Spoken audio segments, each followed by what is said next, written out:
gbogbo ọmọ Yorùbá ní tilé toko mo kẹ́yìn ọmọ aládé o jákèjádò àgbáláyé Oòduà àgbèwá kò ní gbé ọ̀dàlẹ̀ o ẹ̀yin ènìyàn mi fídíò kan ló tún tẹ̀ mí lọ́wọ́ lọ́sàn-án yìí o nígbà tí mo rí fídíò yìí ìyàlẹ́nu ńlá ló jẹ́ fún mi ó yà mí lẹ́nu lóhun tí mo rí lóhun tí mo gbọ́ nínú fídíò yìí ìyàlẹ́nu ńlá ló jẹ́ fún mi mo wá fẹ́ mú fídíò yìí wá fún yín mi ò fẹ́ dalu rárá mo fẹ́ kó jẹ́ pé ẹ̀yin fún ara yín lẹ máa farabalẹ̀ wo fídíò yìí so that tẹ́yin náà bá rí tẹ́ ẹ bá gbọ́ mo mọ̀ pé ó máa yà yín lẹ́nu gẹ́gẹ́ bí ó ṣe yà èmi náà lẹ́nu ẹ̀yin èèyàn mi ẹ farabalẹ̀ dáadáa ẹ gba fídíò yìí. ó lóun ò fẹ́ ìsìlámù yẹn mọ́ ní ilẹ̀ àwọn ó lóun fẹ́ moderate Islam ó ní oríṣiríṣi àdìtì wà tó pé àwọn máa sún mọ́ táwọn ò ní lò mọ́. Mojúbà Olódùmarè ọba kọ́dá ọba ṣẹ̀dá ọba lónìí ọba lánàá ọba títí ayé lọ kọ́rí kése ọba tó dá gbogbo irúnmọlẹ̀ pátápátá tó dá gbogbo òrìṣà pátá ọba tí ò kì í kẹ́kan kójú kan sílẹ̀ ọba tí ò ní ẹ̀sìn Olódùmarè ọba àjíkẹ́ ọba tẹ́nilẹ́gẹ́lẹ́gẹ́ forí ṣàgbéjì omi ìbàrẹ́ o ẹ̀yin irúnmọlẹ̀ wa ṣèbáyín o ìbà irúnmọlẹ̀ ojúkọ̀ tún ìbà ìmọlẹ̀ gba ojúkọ̀ sí ìbà gbogbo òrìṣà ilẹ̀ kóòtù òjíire pátápátá mo ṣèbà bàbá mo ṣèbà yèyé mi mo ṣèbà gbogbo akọ́nifá pátápátá mo ṣèbà ọmọdé mo ṣèbà àgbà mo wá ṣèbà àwọn ìyá mi àwọn tí Olódùmarè kó lé ayé lé lọ́wọ́ àwọn ọ̀pàkẹ́ ọ̀làkẹ́ alágogo idẹ olójú idẹ lẹ́sẹ̀ osùn ẹ̀yin la bí amọ̀ bọ̀já gbọ̀rọ̀gbọ̀rọ̀ tí ń gbọmọ ẹ̀ nínú ọ̀fìn ìbà yín o ẹ̀yin ìyá mi ẹ jẹ́ kójú mi ń ṣe o torí àdáṣe ní ìhun mọ ìbà ò gbọ́dọ̀ hún ọmọ ènìyàn ẹ̀yin lẹ́ni ká máa lọ níwájú ká máa lọ báyìí pé wà lẹ́yìn wa digbidigbi kò sí nǹkan tó ṣe wá tẹ́ bá ń gbọ́ nothing do you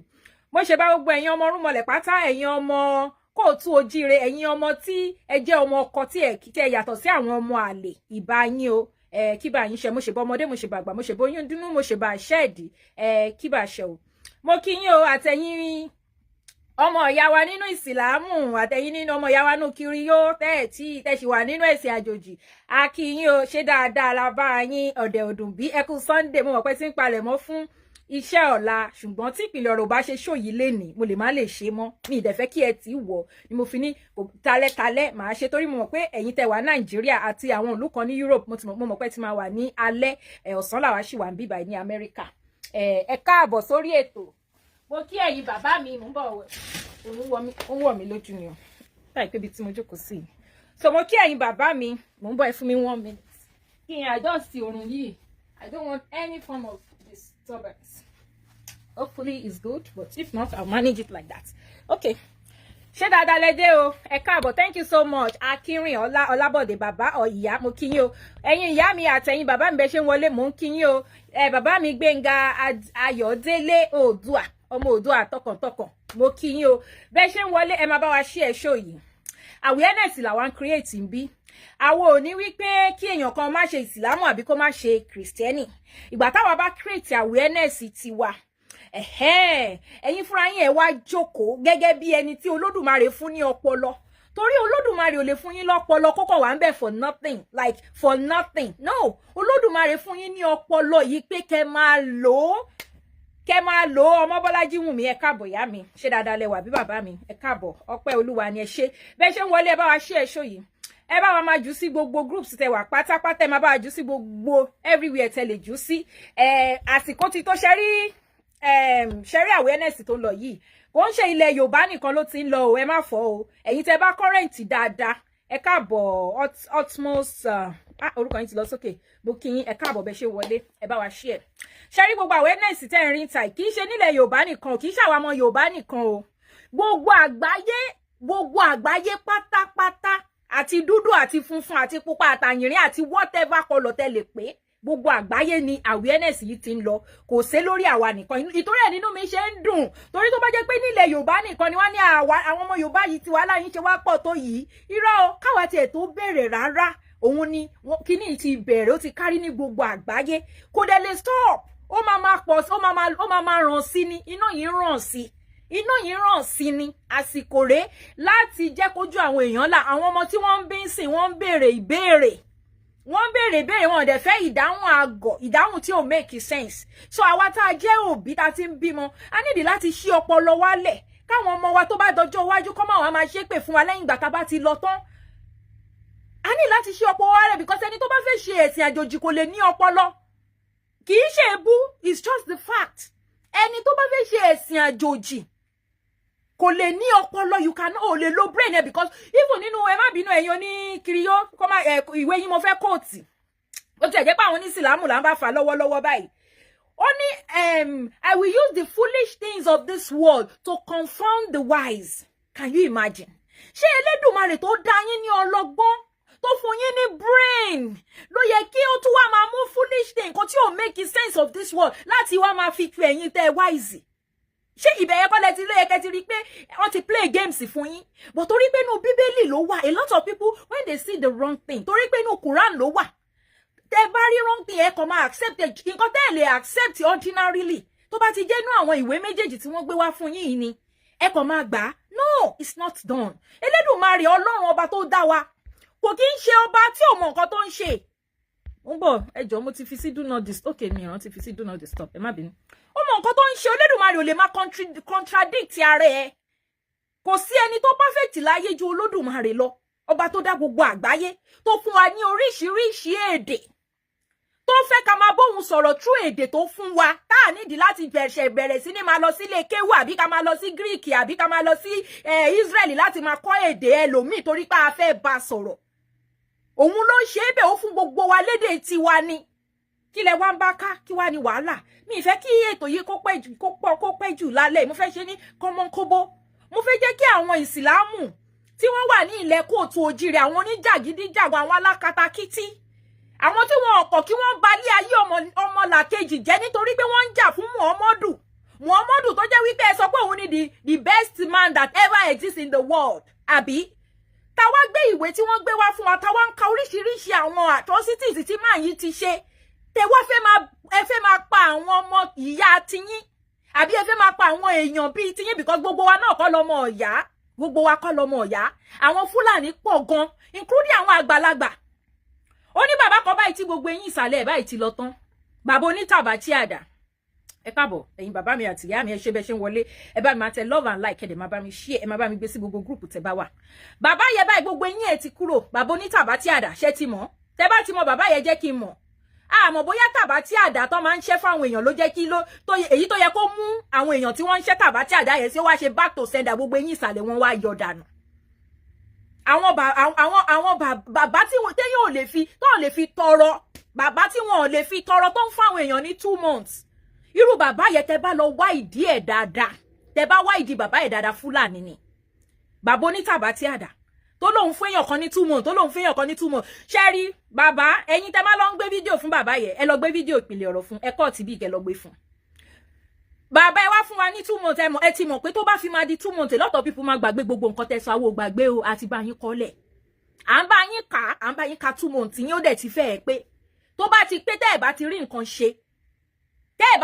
ṣe ó prove 100% pé ọmọ pé Fúlàní gidi ni èmi mọ̀ pé Fúlàní ni yín o èmi mọ̀ tó bá wá ìdí yín dáadáa tó trace àwọn ìrandíran yín ẹ wà lára àwọn tí wọ́n wá àwọn family Alimi tí wọ́n wá gbalẹ̀ tí wọ́n wá jagun gbalẹ̀ Ìlọrin ibẹ̀ ni bàbá oní tàbátì àdá tí tàbátì àdá yín tẹ́ ń ké fáwọn ọmọ lọ́mọ àwọn ọmọ tó rí wọn lè ju orí tí yín lọ ibi tẹ́ ti ké tàbátì àdá báyìí báàkì kan sẹ́ńdà yín ni àlákàn sàn ni gbogbo yín wá wọ́ dànù torí ara àwọn tó jù yín lọ téyín wọ́n sì pé pérépéré kì í ṣọ̀rọ̀ bàbá tàbátì àdá làbá wálé ní alẹ́ yìí mo fẹ́ gẹ́gẹ́ bí àkọlé mi mo sọ fún yín mo ní ẹni tẹ́ ń wò ní àwòrán mi òun lọmọba òun ni Crown Prince Saudi Arabia tí bàbá ẹ̀ bá ṣe pin báyìí òun ló máa gbapò as a matter of fact òun ló ń ṣèjọba gan lọ́wọ́lọ́wọ́ tó rárá bàbá ẹ̀gùn òyà mọ́ báyìí ṣó ti yé yín ibi tí wọ́n ti gbé ìsìlámù wá fún yín nìyẹn ẹ̀yin tẹ́ ń wò mí tẹ́ jẹ́ ìsìlámù tẹ́ wà nílẹ̀ kóòtù òjìrè tẹ́ jẹ́ ọmọ kóòtù òjìrè èmi ò sọ ọmọ Fúlàní o ìran Fúlàní kò sí ẹ̀sìn wọn wá ń fi ẹ̀sìn gbalẹ̀ ni èmi ni mo sọ bẹ́ẹ̀ títí mọ́ gbogbo àwọn tó wà ńlọrin yẹn pátápátá gbogbo ọmọ Fúlàní pátá tí ìrandíran ẹ wà related mọ́ Fúlàní wọ́n fi ẹ̀sìn ìsìlámù wọ́n fi ń gbalẹ̀ ilẹ̀ onílẹ̀ so ẹ̀yin ọmọ kóòtù òjìrè tẹjọ́ ọmọ Yorùbá dẹ́ ń ṣe ṣòṣòṣò tẹ́ǹtẹ̀lé àwọn ọmọ àlè àwọn ọmọ ìrankíran àwọn tí wọn ò níran tó jẹ́ wípé ilẹ̀ onílẹ̀ máa ń rìn kiri ni àwọn darandaran tẹ́ǹtẹ̀lé wọn ṣòṣò torí ẹ̀sìn ìsìlámù torí ẹ̀sìn ibú tí wọ́n gbé wá fún yín nínú kọ̀rọ̀ wọn kì í ṣe torí ẹ̀sìn o tẹ máa sọ pé ọmọ ìyá mi ni lọ́dọ̀ tí yín lẹ́yìn lẹ́ pé wọ́n lọ́mọ ìyá yín nínú ẹ̀sìn Islam nínú kọ̀rọ̀ tí wọ́n hate yín ju ìgbẹ́ lọ ilẹ̀ yín ló wà lójú wọn tí wọ́n fẹ́ gbà ìtorí ẹ̀ ni ọmọ àlè kan ṣe wá sórí TikTok lánàá tí wọ́n béèrè lọ́wọ́ ẹ̀ pé ta lọ ó béèrè lọ́wọ́ pé ṣé ọmọ Yorùbá ni ẹ́ ó ní ọmọ Yorùbá ni mí ó wá ní òkè ní ọmọ ìlú wo ni ẹ́ ó ní ọmọ Ìlọrin ni mí ọmọ béèrè pé ṣé Yorùbá ni ẹ́ ni àbí Fúlàní ó ní rárá o Yorùbá gidi lòun ṣùgbọ́n ọmọ Ìlọrin lòun káwá lọ bá yín ní Ìlọrin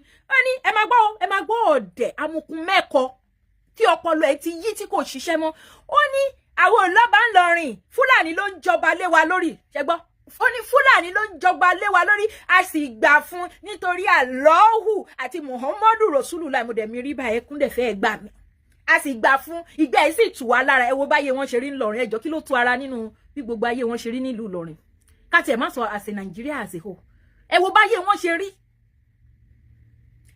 brainwashing ti ba ayé mo máa ń sọ pé brainwashing ó wọ̀ sí ju terminal disease lọ nísìnyí terminal disease ti lóògùn brainwashing ò ní òògùn àfi tí wọ́n fúnra ẹ bá jókòó tó gbọ́rọ̀ sétí ẹ tó wá jókòó tó analyse ẹ̀yin ọmọ kóòtù òjìrè ẹ̀yin ọmọ Yorùbá tẹ́ kì í ṣe Fúlàní o tẹ́dẹ̀ jẹ́ ìsìlámù àti kìrìyó dó ìsìlámù là ń bá wílé ní so ẹ jẹ́ n kọ́kọ́ fáwọn kìrìyó sílẹ̀ tẹ́ jẹ́ ìsìlámù tẹ́ ń tẹ̀lé àwọn darandaran kiri àwọn Fúlàní kiriki tẹ́ ń pè wọ́n lọ́mọ ìyá yín ẹni tẹ́ ń wò ló ní àwòrán mi ìlú ẹ̀ ló ti gbé ìsìlámù wá sí ilẹ̀ yín in case tẹ́ ẹ bá mọ̀ torí àwọn àfáà yín wọn ò ní sọ story bí ìsìlámù ṣe wọlé yín fún yín àwalẹ̀ ẹnu wálẹ̀ lẹ́tí máa gbọ́ ṣe mọ̀ pé tẹ́lẹ̀tẹ́lẹ̀ àwọn àfáà yín máa ń parọ́ fún yín pé Kùránì ó jábọ́ látọ̀run ni ìgbà tí irú àwa ìjáde ta bẹ̀rẹ̀ sí ní sòótọ́ làwọn náà ò ní choice mọ́ wọ́n máa sọ fún yín tẹ́lẹ̀ pé Ọlọ́run ló sọ Kùránì kalẹ̀ kì í dẹ̀ ṣe Ọlọ́run Allah kò dẹ̀ tún wá sọ kalẹ̀ China ló ti ń bá yín print ẹ̀ láìsí China kò lè sí Kùránì tẹ́ ń gbé kiri yẹn láìsí China kò lè sí Kùránì èmi ni mo sọ bẹ́ẹ̀ fún yín now ibi tó ti wá gbé ẹ̀sìn yẹn wá fún yín ẹ̀sìn tí ẹ fi ń ba ayé jẹ́ tẹ́ fi ń ba ilẹ̀ kóòtù òjíire jẹ́ ẹ̀sìn tẹ́ fẹ́ fi máa pa àwọn èèyàn bíi tiyín lára nítorí ànábì tẹ́ ẹ̀ mọ̀ rí tẹ́ ẹ̀ mọ̀ yálàyà bàbá ńlá kú ẹ̀ rí ibi tí wọ́n ti gbé wá fún yín nìyẹn ẹ jẹ́ fún yín ní example mo mọ̀ pé ẹ̀yin kan máa ti rí ní orí page mi níbi tí àwọn people yìí a lot of things a lot of things gidi a lot of atrocity lábẹ́lẹ̀ but ara yìí tí a rí online fún àǹfààní ẹ̀yin tí ẹ ti rí mò ń bọ̀ fún àǹfààní ẹ̀yin tẹ́ ẹ ti rí ẹ wo bí táwọn people yìí ṣe tó ti ń plan lórí pé wọ́n fẹ́ torí ànábì Muhammad àti Allahu ọlọ́wọ́ ọ̀tún yín méjì tí ò ní agbára because Allahu yín ò ní agbára Allahu yín ò ní agbára because Allahu yín bá ní agbára ẹ̀yin kọ́ ló yẹ kẹ́ máa jà fún ó yẹ kẹ́ lọ máa jókòó sórí àwọ ni kẹ́ wá máa kígbe pé Allahu pé Allahu o àwọn tó ń bẹ ẹjà ẹ àbáwọn tó ń sọ̀rọ̀ ẹ báyìí o tó ń pè ẹ ní orúkọ báyìí o bí ìpìlẹ̀ ọ̀rọ̀ o bí àkọ́bí ọlọ́ba o bí olówó èkó kẹ́ máa dárúkọ gbogbo akẹ́sọ́ pé Allahu dìde o kó bá wọn jà kò ń ṣe ẹ̀yin ló yẹ kẹ́ wá máa plan kù ló yẹ kẹ́ máa plan fún ọmọlàkejì yín bẹ́ ṣe máa pa ẹ máa gbọ́. Gbogbo àwọn bàbá tó dé bọ̀dá Adéyẹmí gbogbo àwọn ìyá wọ́n ní hidden agenda wọn dẹ̀ ní àwọn tó ń sponsor ẹ̀ abroad lọ́wọ́ bọ̀bọ̀ tó ń pè ní ọlọ́ba. ok ẹ jẹ́ kọ́kọ́ sọ̀rọ̀ ṣe rí pé mo ti sọ fún yín tẹ́lẹ̀ mo ní ẹni tó bá ń ṣe ẹ̀sìn àjòjì kò lè ní ọpọlọ ẹni tó bá ń ṣe ẹ̀sìn àjòjì kò sí bó ṣe lè wà brilliant tó kó ní first class tó bá ti di pé kó wá máa sọ̀rọ̀ pẹ̀lú ọpọlọ ó ní àwọn people yìí ní hidden agenda àwa ló sọ o ó ní hidden agenda wọn kẹ̀dẹ̀rẹ́ ẹ máa gbọ́ o as an intelligent person tẹ́ bá ń gbọ́ mi ó ní hidden agenda wọn kẹ̀dẹ̀rẹ́ àwọn tó ń sponsor wọn abroad lọ́wọ́ ẹjọ́ ṣé hidden agenda nìyẹn is that an hidden agenda because gbogbo àwa tá à ń sọ̀rọ̀ yìí most of us we are in abroad àkànbí olóba tẹ́ ń sọ̀rọ̀ ẹ̀gan is in abroad so I don't know the hidden agenda tó wà nínú pé mo ń defend ilẹ̀ bàbá mi I don't know the hidden agenda tó wà nínú wípé mi ò fẹ́ kí àwọn Fúlàní kan fi ẹ̀sìn àjòjì kí wọ́n fi wá gba ilẹ̀ bàbá mi. Ṣé ẹ gbọ́ ní recently nínú news wípé wọ́n fẹ́ approve Sharia law ní Nàìjíríà? Ṣé ẹ gbọ́ àbẹ́ ẹ gbọ́ pé wọ́n fẹ́ fi Sharia law sínú òfin Nàìjíríà fún gbogbo yín kí wọ́n máa lò fún gbogbo yín pátá tẹ́ wà ńbẹ̀? Nítorí nǹkan tá à ń ṣe yìí ni o. So that wọ́n máa lè silence gbogbo àwọn tó wà ní Nàìjíríà pátá tí wọ́n sọ̀rọ̀ nípa Islam kó má lè lẹ́nu láti sọ̀rọ̀ mọ́. Nítorí nǹkan tá à ń ṣe ni ọbọ̀ adúpẹ́ lọ́wọ́ àwọn tó wà ńbẹ̀ tí wọ́n ò jẹ́ kí irú òfin báyẹn kó pass. Islam make intelligent people become a zombie or zombies. Yes, you are correct, Abi. bàbá mi ọ̀yá mi, you are very correct 100%. You tó bá jẹ́ ọmọ yìí tó practice ìsìlámù tó kì í ṣe ara tó ń ṣàràbù because ẹ rí bẹ́ẹ̀ ẹ̀yin wèrè tẹ́kún Nàìjíríà bẹ́ẹ̀ ṣe practice ẹ̀ àwọn tó wà láràbù on practice ẹ̀ bẹ́ẹ̀ àwọn tó wà ní Saudi Arabia wọn gbogbo wèrè tẹ́lọ́ ńlá tẹ́lọ́ tẹnumọ́ tẹ́lọ́ ń dìmọ́ òkúta wèrè tẹ́lọ́ ń dìmọ́ àwọn tó ní wọn kì í dìmọ́ because wọ́n mọ nǹkan táwọn gbé síbẹ̀ wọ́n mọ̀ pé àwọn fi ń gbowó ni wọ́n mọ̀ pé àwọn fi ń gbowó àwọn fúnra ra wọn ò kì í ṣe ẹ̀ lè rí ṣe ti rí ọmọ ọba Saudi rí kó lọ máa bá yín máa tẹ kó máa bá yín tẹnu kiri kó máa bá yín ṣe gbogbo wèrè tẹ́ ń ṣe bẹ́ẹ̀ ẹ̀ lè rí bẹ́ẹ̀ ẹ̀yin ẹrú àwọn lọmọ ẹ̀yin ni ẹrú ẹ̀yin ẹrú nìkan náà lè ṣe ẹ má gbọ́ lọ. Me, I can assure you, I have about 3 friends that they are working with Nigerian government, and I can assure they sọ fún yín wọ́n ti write the German consulate kìíní kò tí jẹ́ kí sọ síta nísìn wọ́n ti write the German. kò yẹ kó sọ síta àwọn rúmọlẹ̀ ló gbẹnu ẹ sọ̀rọ̀ àwọn òrìṣà wa ló gbẹnu ẹ sọ̀rọ̀ so àti mú eléyìí sọ́wọ́ ń sìn tí nǹkan kan bá ṣe àkànbí ọlọ́ba gbogbo wa pátá tá a jẹ́ ọmọ Yorùbá ní ilẹ̀ kóòtù òjìrè tá a wá wà ní abroad gbogbo wa pátá la máa jáde fún yín gbogbo wa pátá àwọn rúmọlẹ̀ àwọn ló gbẹnu ẹ sọ̀rọ̀ síta ìwọ kọ́ ló sọ fúnra rẹ̀ because ìgbà táwọn bàbá yín àwọn bàbá ńlá yín for 30 years 40 years 50 years ago bàbá yín Ajani Bello ó wá celebrate 50 years of demonizing ìṣẹ̀ṣe ó celebrate yẹ ìgbà tí àwọn people yẹn tí wọ́n demonize ìṣẹ̀ṣe òrùn yìí tí wọ́n okay I think this is better ìgbà táwọn people yẹn tí wọ́n demonize ìṣẹ̀ṣe kò sẹ́nibọ́dì tó lọ lo ẹsẹ̀ pé òun ní àwọn tó ń ṣiṣẹ́ pẹ̀lú Nigerian government kò sẹ́nibọ́dì tó lọ sọ pé mo léyàn kan tó ń ṣe Nigerian government o títí di ọ̀la gbogbo àwọn ìsìlámù tí wọ́n ń ba àwọn bàbá wa lórúkọ jẹ́ tó ń pè wọ́n lórúkọ tí ò ń ṣe tiwọn kò sí anybody tó jáde tó sọ wípé òun ní àwọn kan ìwọ wá ló ní. Okay. Insha Allah bi kudirati Allah lágbára Ọlọ́run wọ́n fi ránṣẹ́ sílé ọmọ ìlú kan náà lèmi pẹ̀lú ẹ̀ adélé tí ò bá délé yẹ yóò máa délé ní next year tí ò bá délé tiẹ̀ ní yá yìí yóò délé ẹ̀ fílẹ̀ ó máa délé next year.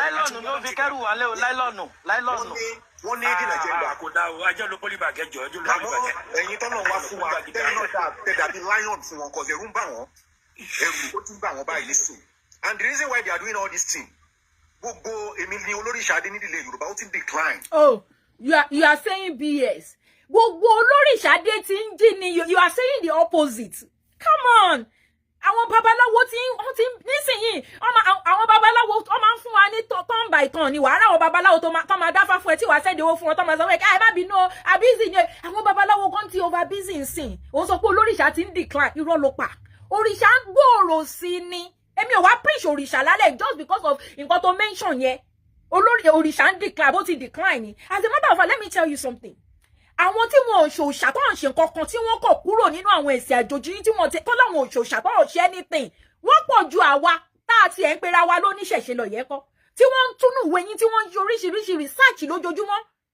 tí wọ́n ní àwọn ò tiẹ̀ believe in anything tọ́jú ọmọ Yorùbá wọn pọ̀ rẹpẹtẹ tí wọn ò ṣòṣà tó ń ṣe anything ìwé wá sọ pé òṣà ti ń decline ìtorí ẹ̀ la ṣe ń jáde can you imagine a fool. Seriously, ó ti ń decline.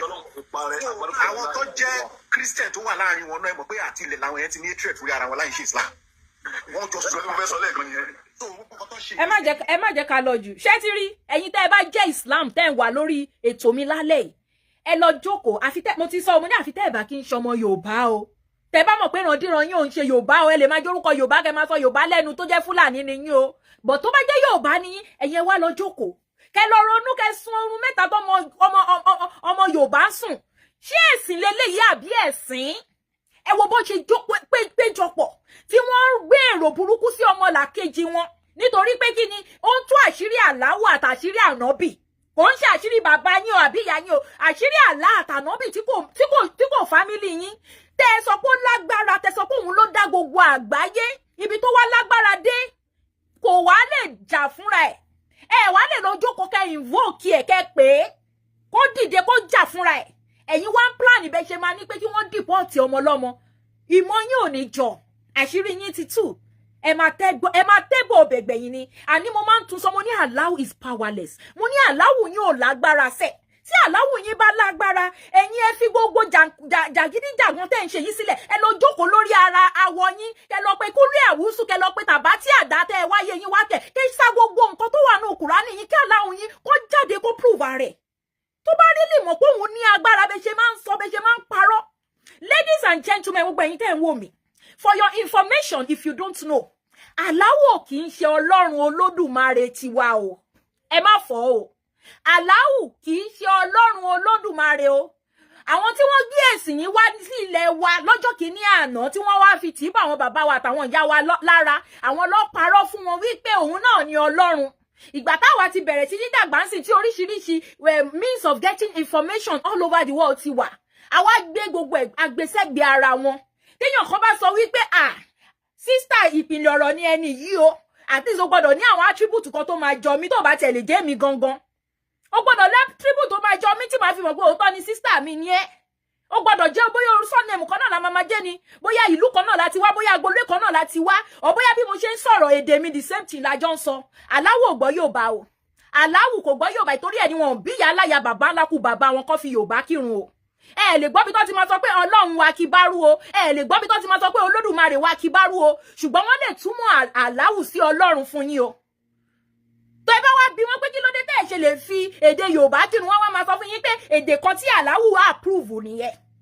Alára ní gbáraga àwọn àràbù tó gbẹ́sìn wọn wá lọ́fẹ́ àwọn ṣẹ́ríṣì èdè wọn àwọn àràbù tó gbẹ́sìn yẹn wá fún yín wọ́n ṣẹ́ríṣì èdè wọn jẹ́ very important ẹ̀yin lẹ́ẹ̀mọ value èdè yín ọ̀dẹ̀ fẹ́ kéde wọn kó sọnù nínú ẹ̀sìn wèrè tí wọ́n gbé wá fún yín lọ́ fi sọ wípé Allahu akibaru lẹ gbọ́dọ̀ máa sọ ẹ̀ lè sọ wípé Ọlọ́run akibaru.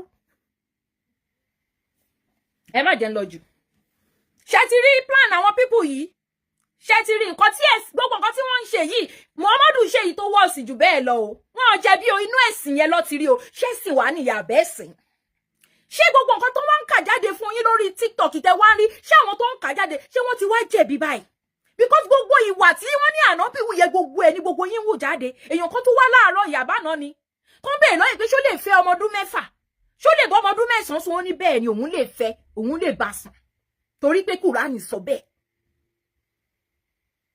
Ẹ má jẹ́ ń lọ jìnnà ẹ jẹ́ n kọ́kọ́ play ibi tí ọmọ Allahu tó ti ń ké ó ń ké gidi kí ló dé fa ẹkún yìí ó ń ké nítorí pé òun gan ti realize pé ẹ̀sìn burúkú ni ẹ̀sìn yìí gbogbo wọn ló mọ̀ pé nígbà ìwáṣẹ̀ àwọn kò ń ṣe nǹkan táwọn bàbá láwọn ń ṣe igbe wa bá wípé àwọn ti sọ nǹkan nù igbe wa bá wípé ẹ̀sìn tó wá gbé wá fún àwọn ó jẹ́ ẹ̀sìn irọ́.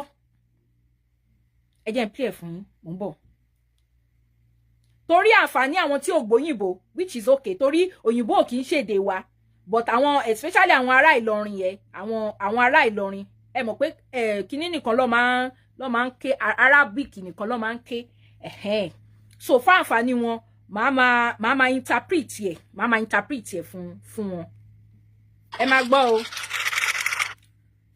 هو مش عارف هيروح لربنا مش هيلاقي محمد بديع جنبه ولا كلمه الصلاه هيتدفن في بيت اسمه. Only it is you who are innocent and denying the truth. Interview ni o. Ibi tó ti interview ẹni ó ní ẹ̀yin lẹ ń deny lẹ fẹ́ gbọ́ òótọ́ ọ̀rọ̀ ẹ má gbọ́ lọ o. يجيب له اكتر من 33 مليون في الشارع ما بيشوفوش. Pẹ̀lú gbogbo iṣan ni máa yìí fi ń sọ̀rọ̀ ó ní we have been lied to for 1,400 years. Tẹ́tí gbọ́ ìgbà tó ní ànábì tó wá nìyẹn o ó ní we have been lied to for 1,400 years. بيشوفوش عمي مش عارفين اللي حصل في البلد بسببهم. ẹ wo bí màá náà ṣe ń ranjú ó ní I was warned not to read the people versus Muhammad ẹ̀yin tẹ́ ẹ bá fẹ́ lọ kà ẹ lọ kà ó ní wọ́n wọ̀nù òun pé kóun má ka ìwé yẹn the people versus Muhammad ẹ lọ ka ìwé yẹn ẹ ṣe ìyá mi àbí bàbá mi àbí ọ láwọn ti wo fídíò náà. ó ní because they want to keep us in dark ó ní wọ́n torí pé wọ́n fẹ́ fi yín sínú òkùnkùn wọ́n fẹ́ fi àwọn sínú òkùnkùn ó ní because they want to keep us in dark ẹ máa gbọ́. ẹ̀yin tẹ́ ẹ gbọ́ àràbù kò tí ẹ yẹ kí n máa interpret ẹ̀ fẹ́yìn ará Ìlọrin àràbù lẹ gbọ́dọ̀ ìpàràbù náà ni bọ̀bọ́ yìí sọ ó ní a murderer nǹkan tó kọ síbẹ̀ ó ní a murderer apààyàn òun ni Muhammadu the people versus Muhammad bẹ́ẹ̀ni òótọ́ ni iga braver bẹ́ẹ̀ni ẹ máa gbọ́ ṣẹ́ngbọ́ only the entire book can't be refuted.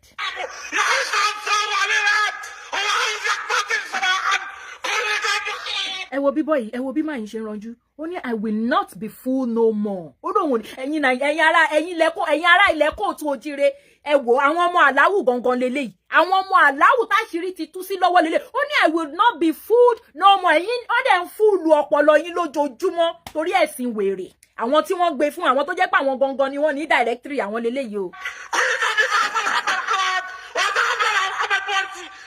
interview ni bàbá yìí wá o interview ló wá o.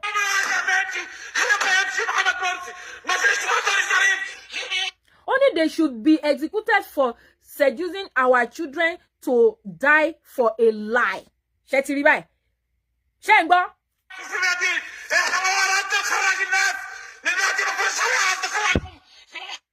Only the shame is too much to bear. I want to vomit.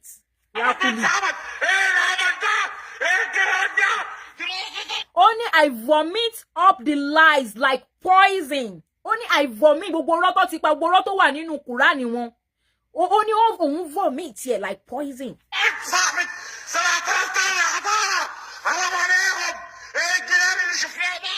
Only we have been fooled to believe in flying donkeys.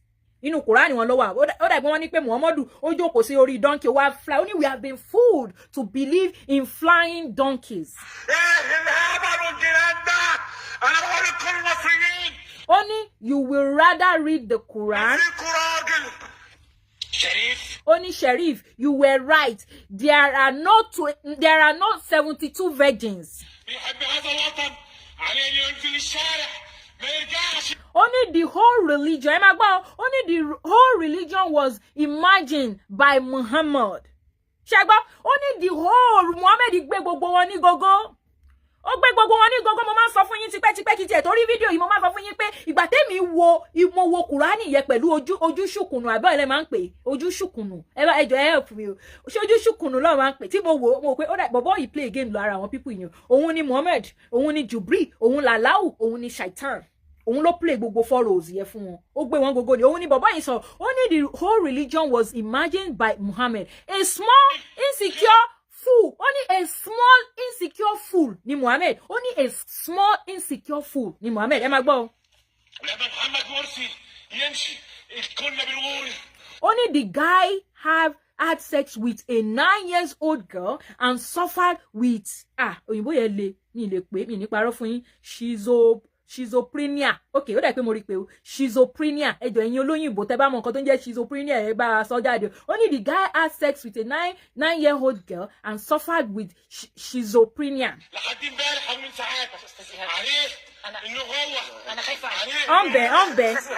ọ̀nbẹ ẹ̀rí àwọn tó ń interview ẹ̀ ló ń bẹ yìí o. Only the immutable truth. Only the author said the immutable truth. Only Muslims are the ones who are fooled. So only Muslims are the ones who are fooled. Òun ni mẹ́rẹ̀ má rí dáadáa torí pé bá camera come on lo. Only ẹ̀yin Mùsùlùmí ni wọ́n ti fool. Only ó ti fool yín. Ẹ̀yin ti lẹ ti wá ló kàn mí kò sẹ́yìn tó kàn mí pẹ̀lú àwọn yòókù. Ẹ̀yin ti kóòtù òjìrè ṣe wá ti wá láwọn àfáà àti ilẹ̀ yín. Àwọn ìmáàmù ti yín, àwọn ṣèyíkì yín, àwọn ìsáùsì ti yín. Most of them they know this truth. But torí olè torí nǹkan tí wọ́n fẹ́ jẹ tí wọ́n fẹ́ máa gbà lọ́wọ́ yín ìtorí ẹ̀ ni wọn ò ṣe lè sọ òótọ́ fún yín ṣé ó ti yé yín ẹ máa gbọ́ lọ. Only Muhammad believed only Muhammad believed sewer water was acceptable to bath. Ẹ mọ̀ nǹkan tó ń jẹ́ sewer water bóyá omi gọ́tà omi ìdọ̀tí omi tó ti lò omi ìdọ̀tí ó ní Muhammad ó believe wípé ẹ lè fi rú omi bẹ́ẹ̀ lè fi wẹ̀ ṣe rí pé olóòórùn ni Muhammadu ṣe rí pé olóòórùn ayé àtọ̀run ni Muhammadu. Only the man believed the sun would set in the muddy pool. Ṣé ń gbọ́ ayé Muhammadu ta. Ṣe rí ó sì ẹ wá sọ pé it's all lies it's all lie. Only tell them the effing truth. Mi fẹ́ pé orúkọ mo láwọn kékeré. Only tell them the effing truth. Only sọ ó ní kí ó sì yẹ kó kọjú sí gbogbo àgbáyé kó sọ fún wọn pé irọ́ ni ṣé irọ́ ni Muhammadu irọ́ ni. Ẹ wò ó bẹ́ẹ̀ ni o. Only the whole book is reference. Don't insult my intelligence.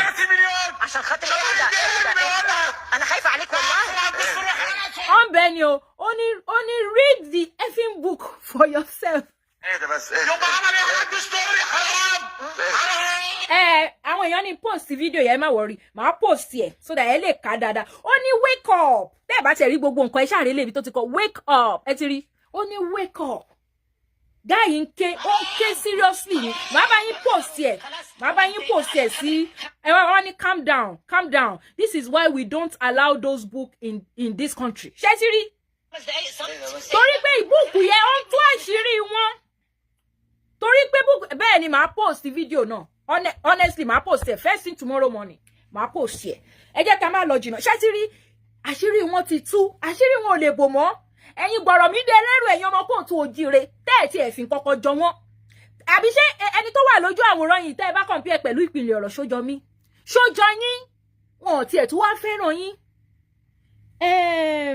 Èèyàn wa kan náà orí TikTok ló wà ẹlẹ́mọ̀ṣọ́ lórí TikTok but máa download ẹ̀ máa wá gbé wá sórí Facebook mo ti ń download ẹ̀ mo ìwà máa wá bá yín gbé wá sórí Facebook ẹ lè wò ẹlẹ́mọ̀ṣọ́ lórí orúkọ mo ti rí fídíò yìí ti pẹ́ ìyá mi kan ló tún wá send ẹ̀ sí mi lánàá ni mo wá wò pé okay because mi tẹ̀ ní intention pé mo máa lò lára show mi lẹ́ni mo ní okay máa lò kí tó bẹ̀rẹ̀ ṣé ti rí ẹ̀yin alágbọ̀ràn ọdún ẹ̀yin I got to belong sarabu I got to belong to arabu ẹ̀rá ayé yín lóde àwọn ọmọ nítorí nǹkan tí mo ṣe gbé kíní wá ni pé torí àwọn àfáà yín àtàwọn ìwúsàs yín tí wọ́n ń parọ́ fún yín tó ní ìsìlámù ń gbòòrò sí lójoojúmọ́ ni mo ṣe gbé ètò yìí wá fún yín kẹ́ bá lè mọ̀ pé ìsìlámù ń parun lójoojúmọ́ ìgbà tí àwọn tó wà ní ìsìlámù yẹn tó wá ti rí pé ìsìlámù ti ń parun lójoojúmọ́ all over the world ni o kì í ṣe níbì kan nìkan all over the world nísìnyí ní ilẹ̀ Saudi Arabia sìn wọ́n ti ń plan a city that is going to be more beautiful than Dubai ṣe rí bí gbogbo yín ṣe ń rọ́ọ̀ṣì lọ sí Dubai sìn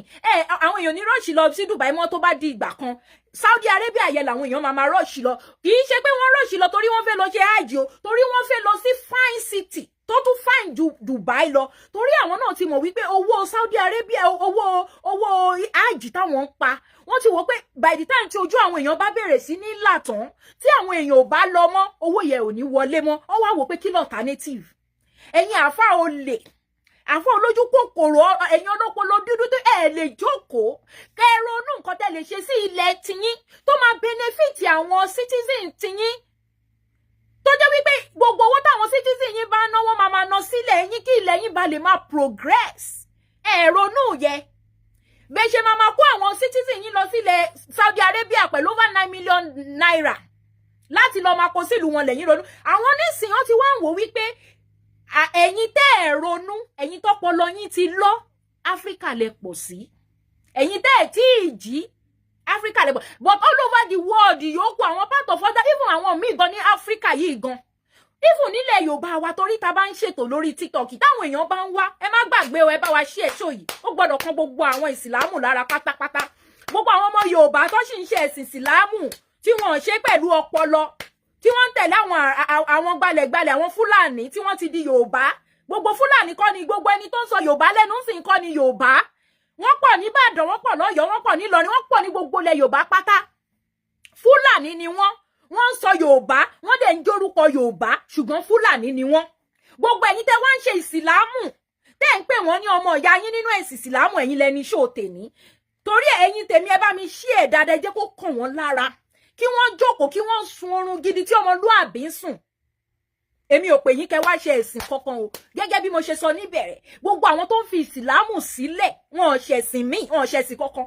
wọ́n kàn wà lórí ọwọ́ wọn ni ní kú tẹ́ bá ṣẹ̀sìn kò sádìjọ́ náà kankan bì kankan kò sí ẹ̀fàyà kankan bì kankan ìbẹ̀rù tí wọ́n fi sí yín lọ́kàn nìyẹn ìbẹ̀ gbogbo wa la máa kú bá dẹ̀ ṣe ń kú ni wọ́n ṣe ń bímọ sí lójoojúmọ́ that is constant care nobody have power over that àwọn èèyàn máa kú àwọn èèyàn dẹ̀ máa bímọ that is nature for you lọ sálùjọ́ náà lọ sí ẹ̀fàyà lọ sí jìnnà jàǹnà mọ̀ kankan ẹ ṣe ayé rere so that àwọn ọmọ tẹ́ ń bí wọn ò ní ṣépè fún yín lọ́la wọ́n á rí bí gidi dé sí.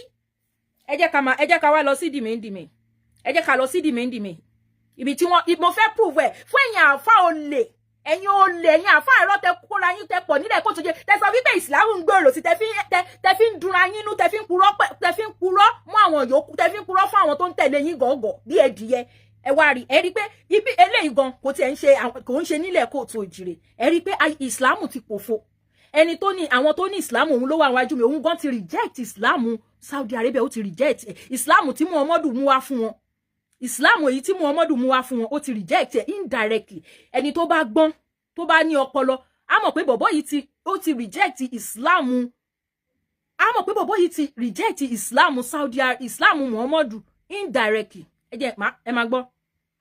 Of Saudi express that they are rejecting the customs of Muhammad. They are going to get rid of the hadiths and they are going to keep only approximate 100 hadith. They will keep only mutawatir hadith. And now, Crown Prince of Saudi is simply expressing, well, we want moderate Islam. There is no moderate Islam. There is only one Islam.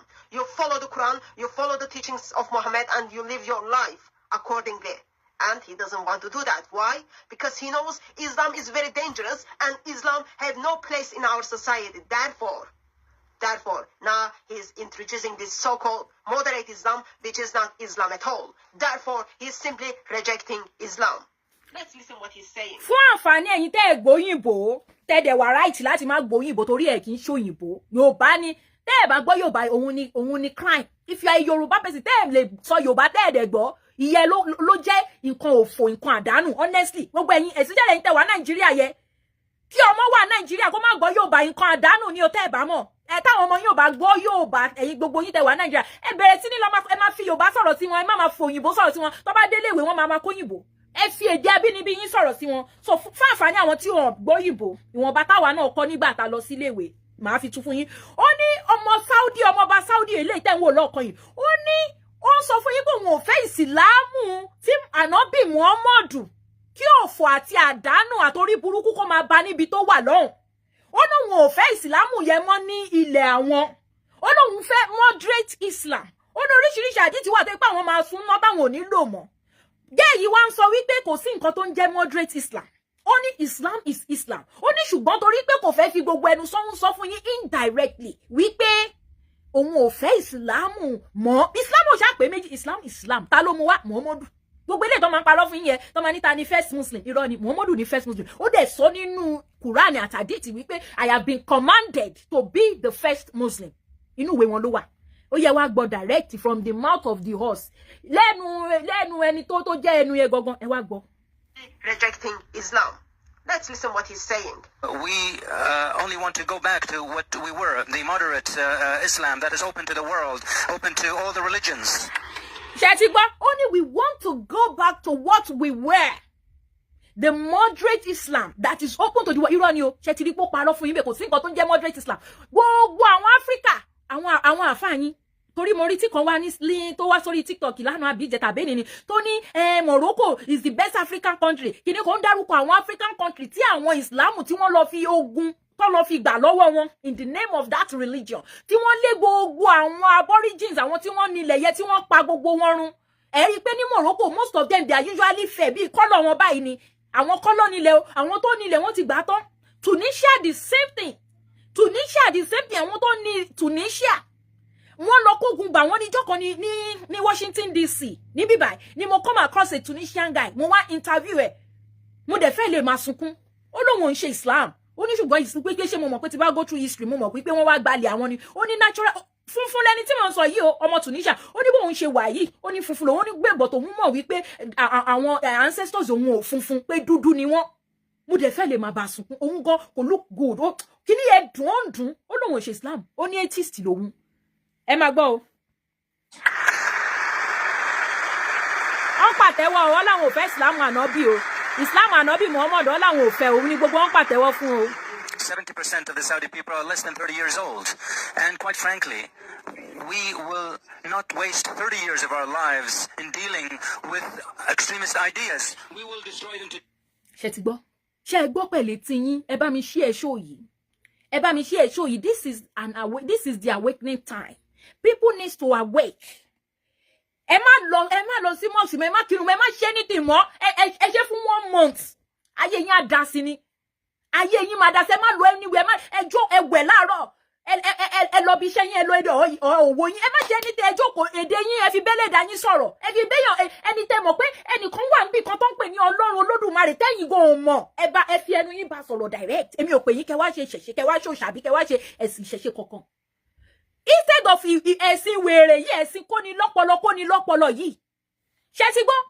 Ó ní pé àwọn táwọn jẹ́ ọmọ Saudi Arabia, ó ní 70% nínú àwọn, ẹ má bínú, èmi mọ̀ bí ti pé 70% yóò bàbọ̀ tó yẹ kó ti, but ó ní èyí tó pọ̀ jù nínú wọn torí 30% tó kúrò ní 100% yẹ kí, okay, ìdá méje. Ó ti mọ̀. Èmi náà ti ń gùdùnú Yorùbá, mo dúpẹ́ lọ́wọ́ Olódùmarè. Ó ní nínú bí gbogbo àwọn ṣe rí, ó ní ìdá méje àwọn báyìí kàn dá wọn sí méje. Ó ní méje nínú àwọn, ìdá méje nínú gbogbo àwọn. Ó ní àwọn ojú 30 years old. Ó ní ó wà less than 30 years, less than 30 ọdún. Ó ní àwọn wá ní fi 30 years old 30 years tó kù táwọn fẹ́ lò, àwọn ò ní lò nínú ẹ̀sìn burúkú, ẹ̀sìn òfò, ẹ̀sìn àdánù tí Ànábì Muhammadu tó mú wá fáwọn. Ó ní we will not use it practicing extremism ideology. Nǹkan tí ọmọ ọba Saudi, ẹni tó máa take over lọ́wọ́ ọba Saudi, tí ọba Saudi bá ti kú, òun ló ń sọ yẹ. Ẹ máa gbọ́ lọ. Years of our lives in dealing with extremist ideas. We will destroy them today. Only we will destroy them today. Nǹkan tí màá yín sọ 2021 ni o. 2021 ló ṣe ètò yìí o. Only we will destroy Islam today. We will not continue that extremism. Extremism tí àwọn wèrè tí mo fi fídíò wọn hàn yín nígbà tá bẹ̀rẹ̀ ètò yìí, tí mo fi hàn yín bó ṣe ń plan wí pé àwọn fẹ́ kí wọ́n deport Àkànbí ọlọ́ba wá láti Germany wá sí Nàìjíríà pé polybag ló máa fi kó ẹrù ẹ̀. Ó láwọn máa destroy those extremism. Torí àwọn tó ń plan yìí fún Àkànbí ọlọ́ba. Wọ́n plan tó dà tó bá ti wọ Nàìjíríà wọ́n á lè mú bó ṣe mú ta ni Ọlọ́run ni o. Ṣé ti rí àwọn wèrè, àwọn olè, àwọn olópolo yíyí, olópolo lílọ, àwọn tó gbé Islam wá fún yín lẹ́ ń gbọ́. Ọmọ ìrandíran àwọn tó gbé Islam wá fún yín ló ń sọ̀rọ̀ yìí. Tẹ́ ẹ bá mọ̀.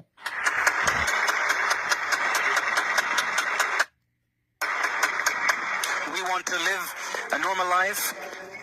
A life that translates our moderate religion, our good customs. We coexist and live with the world and contribute to the development of our country and the world. This is something that there are steps that we have taken in the past that are clear. I believe that we will eradicate the rest of extremism very soon. Only we want to live a good life. Ṣé pé ayé wèrè lẹ́yìn Mùsùlùmí ń live. Ṣé pé ayé òfò, ayé àdánù, in as much as tẹ́ bá ti ń tẹ̀lé ìwé burúkú tó gbé wá fún yín. Only we want to live a good life. Only we want to follow our custom. Kí ló ń jẹ́ custom? Custom is bí wọ́n ṣe ń ṣe láti ìbẹ̀rẹ̀. Tẹ́yìn pé ní culture and tradition sìn. Bí wọ́n ṣe ń ṣe láti ìbẹ̀rẹ̀ nílùú wọn. Kí Muhammadu tó dé, ó ní nǹkan táwọn fẹ́ tẹ̀lé nìyẹn. Only we want to follow our custom. Ẹ máa gbọ́ o. Ẹ̀yin gbọ̀rọ̀ mi dẹlẹ́rù tilẹ̀ kóòtù òjire. Àwọn tí ò jọ yín, ò jọ yín o. I believe that we will eradicate the rest of extremism very soon. I believe that we will eradicate the rest of extremism very soon. Àwa náà eradicate. Àwa náà ẹnu wa yìí, a máa fi eradicate the rest of extremism nílẹ̀ kóòtù òjire tí Islam gbé wá fún wa. By the time tí a bá ń jáde tá à ń sọ̀rọ̀, tí ọpọlọ àwọn èèyàn ti bẹ̀rẹ̀ sí ní ṣí, tí wọn lọ mọ́ṣáláṣí yín mọ́ tẹ́ rí wọn tẹ́ pé òde tẹ́ rí gbogbo wọn mọ́. By the time táwọn free thinkers, àwọn tí ojú wọn ti là tí wọ́n fi ọpọlọ wọn ronú, by the time tí wọ́n bá ti pọ̀ ju ẹ̀yin extremist lọ àti eradicate yín. Kì í ṣe ní ànídìí ogun kọ́ la máa fi gbogbo àwọn tó ń kàn gbé propaganda òṣìkiri tá ní ogun ẹ̀sìn. There is nothing like ogun ẹ̀sìn. This is a world awakening. People are waking up every day, and we, ọmọ kóòtù òjire, we are not exempted. We are not exempted. Táwọn èèyàn bá wá sórí TikTok tó bẹ̀rẹ̀ sí ní testify báwọn ṣe kúrò nínú ẹ̀sìn Islam. Àwọn wèrè àwọn ní alo plant wọn ni àwọn aláwọn oníṣẹ̀ṣe yẹn ni. Àwọn náà lọ sọ̀rọ̀ lábẹ́lẹ̀, àwọn lọ ṣe kinní kan. Ẹ má worry. Èmi tí mo sọ fún yín, mo ti ń sọ kì í ṣe èní. Láti gba ayé Tani Olohun tẹ́ mú Tani Olohun 1 year ago ni mo ti ń sọ fún yín pé Islam yín ti ń diminish. kò wá diminish nílẹ̀ kó tó jèrè nìkan ó diminish all over the world because ẹ̀sìn náà ò make sense now àwọn tó ní gangan tó ní ẹ̀sìn yẹn tó gbé wá fún yín àwọn ló ń sọ̀rọ̀ yìí. I believe that we will eradicate the rest of extremism very soon. Only want to go back the moderate Islam that is open to the world, open to all the religions. Jagba.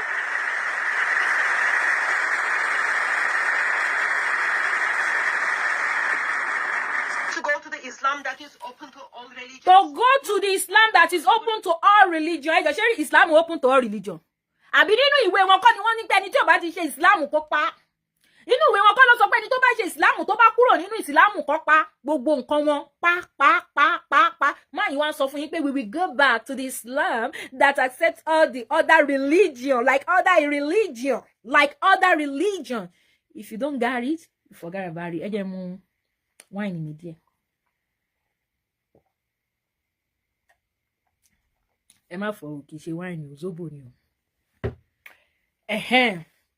Èyí tí mo fi wá fi kásẹ̀ tó lẹ̀ ẹni tó bá létí kó gbọ́ ẹni tó bá létí kó gbọ́ ẹ ṣí ọpọlọ yín lẹ̀ ìjọba yín àtàwọn ẹlẹ́sìn àwọn olórí ẹlẹ́sìn ní ilẹ̀ wa 5 and 6 ni wọ́n ẹ jẹ́ n tún sọ ìjọba yín ní Nàìjíríà àtàwọn olórí ẹlẹ́sìn nílẹ̀ yín 5 and 6 ni wọ́n àwọn olórí ẹlẹ́sìn ó ń bá àwọn ìjọba yín brainwash yín so that ọpọlọ yín ò ní ṣí so that ẹ ní lè béèrè ẹ̀tọ́ yín so that tí nǹkan kan bá ṣe yẹn ní Ọlọ́run ló mú wá yá àláwù yá.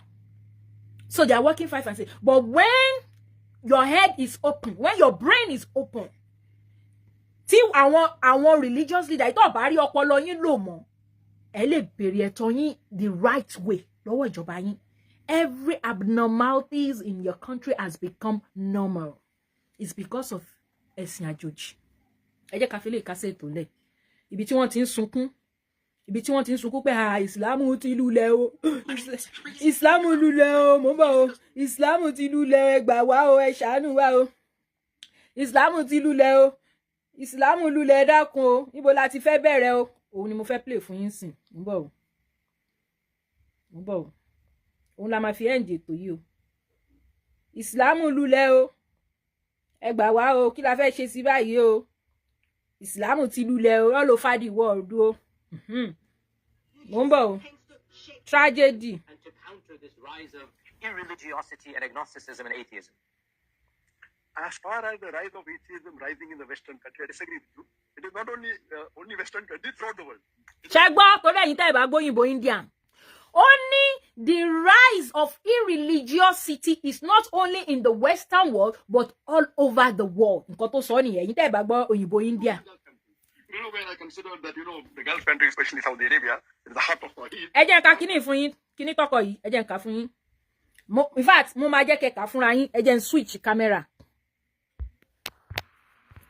Ẹ wò fúnra yín ṣé ti rí. Only men without God, the rise of atheism in Saudi Arabia. Sherika, etiri, men without God, the rise of atheism in Saudi Arabia. Táwa bá ń bá yín sọ̀rọ̀ pẹ̀lú fàtì. Ẹ máa gbọ́ lọ. Ẹ máa gbọ́ nǹkan tó ń sọ lọ. Especially Saudi Arabia, is the heart of Tawheed. I was shocked.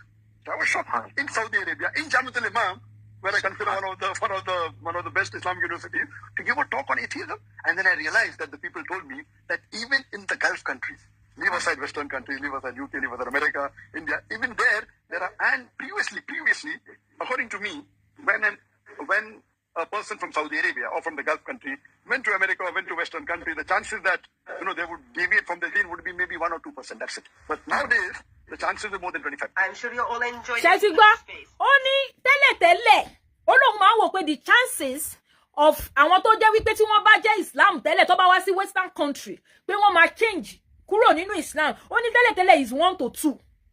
That is 1 to 2%. Ó ní ṣùgbọ́n nísìnyí ó ní is over 25%. Nǹkan tí màá yẹn sọ nìyẹn ó ní is over 25%. Ẹ má jẹ́ kí n waste time yìí jù. 1 or 2%. That's it. Mo ń bọ̀. They start giving Friday khutbahs. They start doing workshops about it. You didn't believe in Allah. The Quran was not a miracle. Muhammad ﷺ was not a prophet of God. It is happening. It is happening. It is happening continuously. Okay, oh.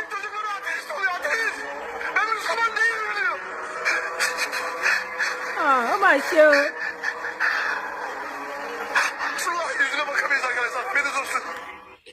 Eléyìí ń ké o tó láwọn èèyàn kúrò nínú Islam òun ké ó yọ mí lójú instead of kí àwọn tiwa náà dẹ̀ máa ké tó bá dùn wọ́n bẹ́ẹ̀ àwọn wọ́n ń jà wọ́n fẹ́ máa bá wa tá à ń tú àṣírí Islam wọ́n fẹ́ máa bá wa jà ní ṣe bẹ́ẹ̀ yìí náà dẹ̀ máa yọ mí lójú bí bọ̀bọ́ yìí àwọn tó ní Islam lélẹ̀ èwo wá ń ti yín gbọ̀dọ̀ mi dẹlẹ́rù. It is happening. It is happening continuously. I am guessing you find this part very upsetting as well. In Muslim majority country, in Turkey, Muslims are walking away from Islam, becoming godless, and imams are crying. Such a heartbreaking, poor imam. Look at him. Oh, bless his heart. He thinks his cry is going to fix the problems within Islam. They're legally robbing you. And it's advertisement. This is how some of our youth feel. Research has shown that over 100,000 Muslims leave Islam every single year. Only research have shown that over 100,000 people are leaving Islam on yearly basis. Research ni ye o, àwọn tó research ni àwọn sọ pé àwọn tó research dé ọ̀dọ̀ wọn, àwọn tí wọn ò dé ọ̀dọ̀ wọn. Ẹ má gbọ́. Ali Dawah doesn't care about people are leaving Islam. Ali Dawah is simply asking for money. Well, he probably thinks money can buy everything. Honestly, you tún wá ọmọ reality bó fẹ́ fi make owó bí irú àwọn àfà olè. Àwọn àfà olè ilẹ̀ Kóòtù Òjíire irú wọn lélẹ́yìn. Ó ṣe research yẹ bọ̀ kò kan wèrè kò kan Islam ò bá kú kí ló kan owó lòun wà. Nǹkan táwọn àfà yín ṣe nìyẹn. Ayé Islam ò bá bàjẹ́. Torí bẹ́ẹ̀ lot of them wọn ò ní iṣẹ́ gidi lọ́wọ́. Wọn ò ní iṣẹ́ gidi lọ́wọ́ ẹ̀yin tẹ́ bèrè fún link video ma send it ma try mo lè post ẹ lórí page mi tí bá ṣe tán. Ó ní kò kí ẹ ó ní ṣùgbọ́n torí olè owó tó fẹ́ jẹ ló ṣe ń sọ kiri bí àwọn àfà olè tọ̀dọ̀ yín nílẹ̀ Kóòtù Òjíire tẹ́ bá bí most of them pé ẹjọ́ àfà iṣẹ́ mi ìwò lẹ ní tẹ́ ń ṣe ọ̀pọ̀ lórí TikTok tá máa ń bi wọn o wọ́n ní ẹjọ́ yàtọ̀ sí iṣẹ́ àfà tẹ́ ń ṣe ẹjọ́ ṣe níṣẹ́ mi wọn ò níṣẹ́ mi torí ẹ̀ lọ ṣe fẹ́ kú. Mo dẹ̀ ti advice yín ẹ̀yin tẹ́ bá wà conversant sí page mi ó yẹ kẹ́ lè bí ẹ̀mí witness mo ti ní kó lọ kọ́ carpentry kó lọ kọ́ plumbing kó lọ kọ́ shoemaker ẹ lọ kó oríṣiríṣi iṣẹ́ tẹ́ fi lè ṣe tó jẹ́ wípé ẹ máa mọ̀ wípé ọwọ́ yín lẹ fi ṣiṣẹ́ yẹ tẹ́ fi máa provide oúnjẹ fún àwọn family yín ẹ yé lu ọpọlọ àwọn èèyàn mọ́ in the name of ẹ̀sìn àjòjì in the name of ẹ̀sìn olè ẹ̀sìn wèrè ẹ̀sìn abayéjẹ́ ẹ̀sìn òfò ẹ̀sìn àdánù kí òfò àti àdánù kó lọ máa bá Ànábì Muhammadu yín nínú ibi tó wà lọ́hùn. When we look at the life of Muhammad, we see that Muhammad brought people into Islam. Probably his followers are going to do the same with their money. But he's expressing that 100,000 Muslims are leaving Islam each year. 24% of Muslims are walking away from Islam. It's a tragedy for Islam. Your child is about to become apostate. Your child is about to become apostate. In America, this is the last thing. 23% are becoming apostates. Ìlú tá wà yìí, only 24%. It is going to become an avalanche. Avalanche, tsunami, orí ibu ló ń jẹ́ bẹ́ẹ̀, nǹkan òfò, nǹkan àdánù ló ń jẹ́ bẹ́ẹ̀. So one of the more shocking things that I have experienced over the course of those years are the number of young boys and girls aged between 13 to 18 who have openly declared their apostasy to me. Ṣé ti rí ibi ni máa stop video yìí sí torí mi fẹ́ kó gùn jù. Máa yẹn ó sọ wípé àwọn ọmọ láti 13 sí 18 wọ́n ti ń declare pé àwọn ò ṣe Islam mọ́. Àwọn leaders of tomorrow wọn nìyẹn. Mo sọ fún yín mo ní àwọn ọmọ tá à ń bí nísìn ọpọlọ wọn wà òkè. Wọ́n ń béèrè ìbéèrè nǹkan tí mo fi bẹ̀rẹ̀ ètò yìí nìyẹn. Wọ́n ń béèrè ìbéèrè wọ́n dẹ̀ expect kẹ́ fáwọn ní èsì tó mú ọgbọ́n dání. Wọn ò ní gbà lọ́wọ́ yín pé kẹ́ sọ fún wọn pé káwọn máa lo ọpọlọ àwọn because ó bá jẹ́ wípé Elédùmarè ò fẹ́ kí wọ́n lo ọpọlọ wọn. Elédùmarè ò ní fún wọn lọ́pọlọ. Ṣùgbọ́n wọ́n sọ pé tẹ́ bá ti ń ṣẹ̀sìn Islam kẹ́ máa lo ọpọlọ yín mọ́. Tẹ́ bá ti ń ṣẹ̀sìn àjòjì ẹ lọ ju ọpọlọ yín nù ẹ kó kúrò ńbẹ̀ kó kúkòrò fo. Tẹ́ ẹ bá dẹ̀ ti lọ́pọlọ mọ́ báwo lẹ ṣe fẹ́ jà fún nǹkan tó jẹ́ nǹkan tiyín kò sí bẹ́ẹ̀ ṣe lè jà mọ́ kò sí bẹ́ẹ̀ ṣe lè jà mọ́. So gẹ́gẹ́ bí mo sọ fún yín ẹ̀yin tèmi àtẹ̀yin ìyá wa àti ẹ̀yin bàbá wa nínú ìsìlámù tó ti fi ẹ̀rù iná jahannama tó ti fi dẹ́rù bà yín, tí wọ́n ti fi ẹ̀rù fire dẹ́rù bà yín tó ti sọ pé ẹ̀ ń lọ sí heaven. Irọ́ ni gbogbo ẹ̀ o, irọ́ ni òfò ọjọ́ kejì ọjà ní gbogbo ẹ̀ o, irọ́ lọ́pa fún yín, kò sí jahannama ń bì kankan, kò sí ẹni tó bá ti lọ bẹ̀ tó ti dé ẹni kó wá sọ fún yín bí bẹ́ẹ̀ ṣe rí o.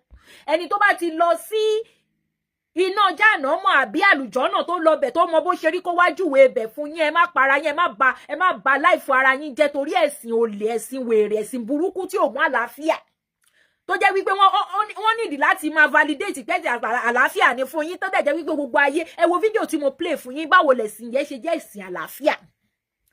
So therefore so àwọn tí wọ́n ń tanra wọn tó ń tan àwọn tó ń tẹ̀lé wọn bíi sùúsù bíi ẹdìyẹ yáì Islam yẹn ń gbèrè sí ní ń gbòòrò sí iṣẹ́ tí rí pé Islam ayé Islam ń bàjẹ́ sí ni yóò sì máa bàjẹ́ sí ni, kì í ṣe pé kì í ṣàwa nìkan là ń sọ̀rọ̀ yẹn, ọ̀rọ̀ mélòó tiẹ̀ là wá ń sọ, ibo mélòó lọ̀rọ̀ ti wá ń dé, ibo mélòó ni ọ̀rọ̀ ti wá ń dé. Àwọn tọ́rọ̀ wọn ń lọ jìnnàjìnnà lẹ́ ń rí wọn yìí tán ní tsunami avalanche ó ti báyé Islam. Ẹ mọ̀ nǹkan tó ń jẹ́ tsunami àti avalanche, tẹ́ bá ń gbọ́ òfò orí burúkú àdánù òun ló ń jẹ́ bẹ́ẹ̀. So ẹ̀yin àfà ilẹ̀ kóòtù òjìrè, ẹ̀yin ìmọ̀ọ̀mù, ẹ̀yin ṣèyíkì, ẹ̀yin bàbá àgbàlagbà Fúlàní bírú bàbá tàbátì àdá ilé yín yíyọ ibi tó ti ń ṣe tàbátì àdá fọmọ lọ́mọ torí ọmọ yẹn ti le ju tí wọ́n lọ ní tàbátì àdá ṣe back to sender ló yọ gbogbo eyín ìsàlẹ̀ tán. Àṣírí yín ti tú gbogbo aláti mọ̀ pé rọ́lẹ̀ ń pa. The awakening is getting hotter and hotter every day. Ẹ̀yin tẹ́ ń wò mí, this is 250 something tó ń wò mí báyìí, ó lè jù bẹ́ẹ̀ lọ torí gbà mí Facebook ò ní gbé gbogbo ẹ̀ pọ̀. Ẹ lọ mọ̀ wípé Ọlọ́run Olódùmarè tó dá gbogbo ayé káwa ń pè ní Ọlọ́run, oníkálùkù ló mọ nǹkan tó ń pè nílẹ̀ wọn. Aláwù kọ́ ni àwọn Arábíkì ń pè kí Muhammadu tó dé, Aláwù kọ́ ló ń pè. Ṣó ti yé yín? Àwọn ló mọ nǹkan tí wọ́n ń pè. Ṣó ti yé yín? Òun kọ́ ni Aláwù o, Ọlọ́run Olódùmarè kọ́ ni Aláwù o. Torí Ọlọ́run Olódùmarè ò kì í ṣe paṣá, kò ní sọ pé èdè báyìí nìkan lòun fẹ́ fi dájọ́ gbogbo ayé, irọ́ ni. Tó bá jẹ́ pé èdè kan ló fẹ́ fi dájọ́ gbogbo ayé fún gbogbo ayé lédè kan, ó ní agbára débẹ̀. Kò ní sọ wípé èdè kan báyìí lẹ fi lè communicate sóhun, tó bá jẹ́ pé èdè kan lẹ fi lè communicate sí Ọlọ́run Olódùmarè, á ṣe gbogbo yín bẹ́ẹ̀ kẹ́ máa fi èdè kan communicate, kò wá ní wádé kó wá sọ pé èdè àràbù lẹ fi máa communicate. So ẹ ṣí ọpọlọ yín lẹ̀, tí àwọn àfáà yín tó bá ti manipulate tí wọ́n ní àwọn aláṣìṣe yẹ wọ́n ń bá ànábì wọ́n ń bọ́ lọ́hùn, irọ́ ló pa o. Tó bá láàbù ànábì wọn ò parọ́, ṣùgbọ́n tó bá láàbù Ọlọ́run irọ́ ló pa. Àláwù lábù, Àláwù ọlọ́wọ́ ọ̀tún méjì abirùn, olóko lọ́gilọ́gi tó kó ẹ̀ dàbí ríǹgì báyìí, tó ní ìwo méjì lórí, tó lójú tí ò lè ríran, tó lẹ́nu tí ò lè sọ̀rọ̀, tó jẹ́ wípé Muhammadu nìkan ló ń bá sọ̀rọ̀, kò sẹ́lòmí tó tún gbóhùn ẹ̀ àfi Muhammadu. Òun ni àwa ń bú tàdé máa continue láti bú títí ọpọlọ everybody fi máa ṣí, tó fi máa mọ̀ pé gógó ni wọ́n mú yín. Àwọn tí wọ́n ní ìsìlámù òun ni mo gbé sórí yìí, ó ti sọ fún yín pé àwọn ò fẹ́ ẹ̀sìn tí Muhammadu gbé wá fáwọn tó jẹ́ extremism, ó láwọn ò fẹ́ mọ́, ó láwọn dẹ̀ máa eradicate ẹ̀, ó láwọn fẹ́ live a good life. Ẹ̀yin náà ẹ live a good life, ẹ̀yẹ live an extremist life, ẹ̀yẹ fi nǹkan wèrè borí tẹ́ máa borí dúdúdúdúdú, ẹ live a good life. Ẹ má jẹ́ kó fi ẹ̀sìn bà ayé yín jẹ́ tọmọtọmọ. Èmi ni mo wọ̀rọ̀ àti bùbá yìí tí mo wé gèlè mi ìṣọ́yàn lẹ̀ mi ìṣídìílẹ̀. So kí wá là ń bá ká tó wá fi ẹ̀sìn wèrè tó fẹ́ fi bà ayé jẹ́. Tẹ wá ní ká má sọ̀rọ̀, tá bá ti wá sọ̀rọ̀ ẹ wá máa plan kù, ẹ máa plan bẹ́ ṣe máa bá yé àwọn èèyàn bíi ti yín jẹ́ torí ànábì àti Muhammad, torí ànábì àti Aláwù, torí nǹkan tí ànábì tó sọ sínú ìwé burúkú ni àwọn eléyìí tí wọ́n ní, àwọn tó ní Muhammad gangan tó ní Aláwù gangan, àwọn eléyìí wọ́n láwọn ò fẹ́ mọ́sẹ̀. Èwo wá ń ti yín, ẹ jókòó kẹsùn, ẹ̀yin ọmọ kóòtù òjíire, ẹ yé tẹ̀lé àwọn Fúlàní tí wọ́n ti di Yorùbá, àwọn Fúlàní tó ti ń jórúkọ Yorùbá, tó ti ń gbèdè Yorùbá, wọ́n ní nǹkan níkùn fún yín, wọ́n fẹ́ gbalẹ̀ yín ni. Ẹ yé tẹ̀lé wọn sùúsù bí ọ̀dẹ̀, ẹ má ṣe ìṣẹ̀ṣe, mi ò pè yín wá ṣe ìṣẹ̀ṣe. Tẹ́ ẹ bá ṣe ẹ̀sìn kankan kò sí nǹkan tó máa ṣe yín, ẹ ní lọ sí jànámọ̀, ẹ ní lọ sí anywhere.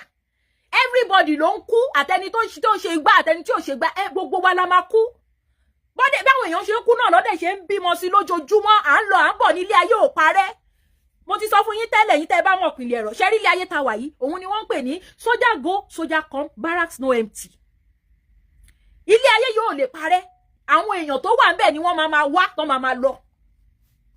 Ṣó ti yé yín, and that is nature ni. There is nobody that has even Ifá gan sọ.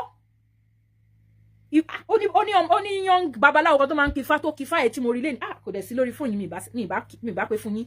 Àtẹni tó ṣe rere àtẹni tó ṣèkà gbogbo wa la máa kú. Ó ní inú Ifá yẹn ló sọ ní pé Olódùmarè ò dárí ikú jì ẹnì kankan. So kí lẹ wá ń bá ká?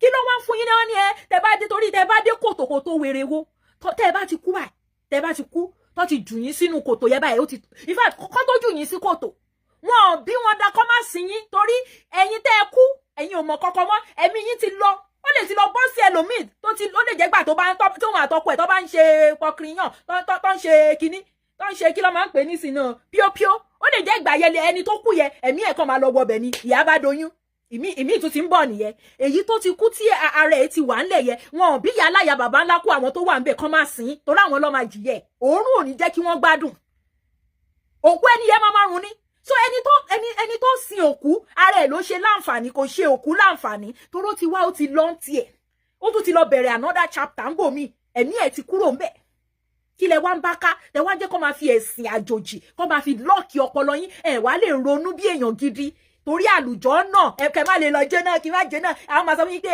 nǹkan tó bá ṣe inú sàárè ló máa bẹ irọ́ ló pa tó bá ṣe burúkú ní ilé ayé yìí ni wàá ti jẹ burúkú tó ṣe gbogbo ẹ̀ pátá wàá jẹ kó tó lọ tó o bá wá jẹ tán tó o bá padà wá torí bá ṣe ń lọ la ṣe ń padà bọ̀ ẹ má jẹ àtànra wa ìtorí ẹ̀ lè máa ṣe rọ́mọ mi tó jẹ́ wípé a máa behave bí bàbá kan tó ti wá rẹ̀ mọ́ bí gáyì ọmọ yìí kò ń behave bí alájí ni exactly bí alájí ṣe ń ṣe mo máa ń gbọ́ táwọn èèyàn máa ń sọ ti tọrọ tiwa wàá wá jẹ ìjà ẹ wàá tún padà wàá wá jẹ so ó bẹ́tà kó kúkú ṣe rere ìwà ní number one kò ṣe ẹ̀sìn Elédùmarè ò dá ẹ̀sìn kankan ẹ má dààmú ara yín Olódùmarè ọba kò dá ẹ̀sìn kankan àwa èèyàn la create ẹ̀sìn bẹ́ẹ̀ ni mò ń sọ fún àwa èèyàn la create ẹ̀sìn Olódùmarè ò dá ẹ̀sìn ṣùgbọ́n tó bá sọ pé agbára tó bá sọ pé spirituality agbára láti ṣe nǹkan ó wà àfi tá a bá fẹ́ tanra wa lókù but ìwọ tó bá wà interested nínú gbogbo yẹn live your normal life use your brain ìwọ̀nba àgbà díẹ̀ tó fẹ́ lò láyé má jẹ́ kéèyàn kan fi kó kìràkìtọ̀ òṣì pé èyí náà já nọ́mọ̀ kan wà níbì kan má jẹ́ kó fi kó sí ẹ láyà tó fi nílé ṣe normal má jẹ́ kó fi ba yí ẹ jẹ́ wèrè ni Muhammadu wèrè làláwù olóṣì olórí burúkú làwọn méjèèjì wọ́n wá balẹ̀ wa jẹ́ ni òfò àti àdánù ó máa bá ànábì Muhammadu níbi tó wà lọ́hùn so ẹ má gọra yín mo fẹ́ fi àsìkò yìí sọ fún ẹ̀yin ọmọ kóòtù òjìrè tí ẹ bá ní